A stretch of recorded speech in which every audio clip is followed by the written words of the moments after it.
ॐ कृष्णाय वासुदेवाय हरये परमात्मने प्रणतक्लेशनाशाय गोविंदाय नमो नमः। गजेंद्र मोक्ष का पाठ प्रारंभ कर रहे हैं। श्री शुक उवाच एवं व्यवसितो बुद्ध्या समाधाय मनोहृदि जजाप परमं जाप्यं प्राग्जन्मन्यनुशिक्षितं। गजेंद्र उवाच ओं नमो भगवते तस्मै यतैतच्चिदात्मकं पुरुषायादिबीजाय परेशायाभिधीमहि यस्मिन्निदं यतश्चेदं येनेदं य इदं स्वयं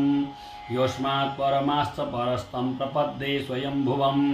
यः स्वात्मनीदं निजमाययार्पितं क्वचिद् विभातं क्वच तत्तिरोहितम् अविद्वदृक्षाक्षुभयं ददीक्षते स आत्ममूलोऽवतुमां परात्परः कालेन पञ्चत्वमितेषु कृत्स्नसो लोकेषु पालेषु च सर्वहेतुषु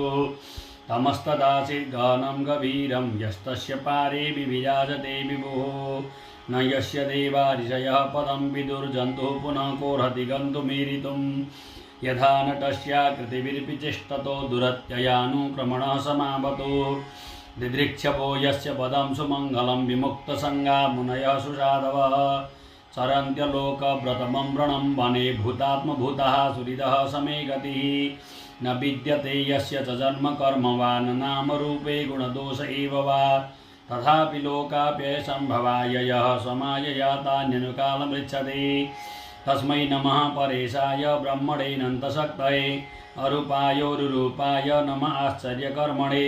नमः आत्मप्रदीपाय साक्षिणे परमात्मने नमो गिराम्बिदूराय मनसाश्चेतसामपि सत्येन प्रतिलभ्याय नष्कर्मेण विपश्चिता नमः कैवल्यनाथाय निर्वाणसुखसंविदे नमः शान्ताय घोराय मूढाय गुणधर्मिणे निर्विशेषाय साम्याय नमो ज्ञानघनाय च क्षेत्रज्ञाय नमस्तुभ्यं सर्वाध्याख्याय साक्षिणे पुरुषायात्ममूलाय मूलः प्रकृतये नमः सर्वेन्द्रियगुणद्रष्टे सर्वप्रत्ययहेतवे असत्ताच्छाय युक्ताय सदा भाषेते नमः नमो नमस्तेऽखिलकारणाय निष्कारणाय अद्भुतकारणाय सर्वागमाम्नाय महार्णवाय नमोपवर्गाय परायणाय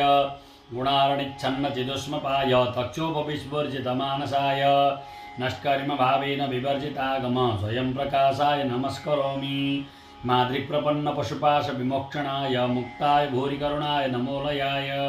शंसीन सर्वतन भृन्मनसि प्रतीत प्रत्यग्दृशे भगवते प्रियते नमस्ते आत्मा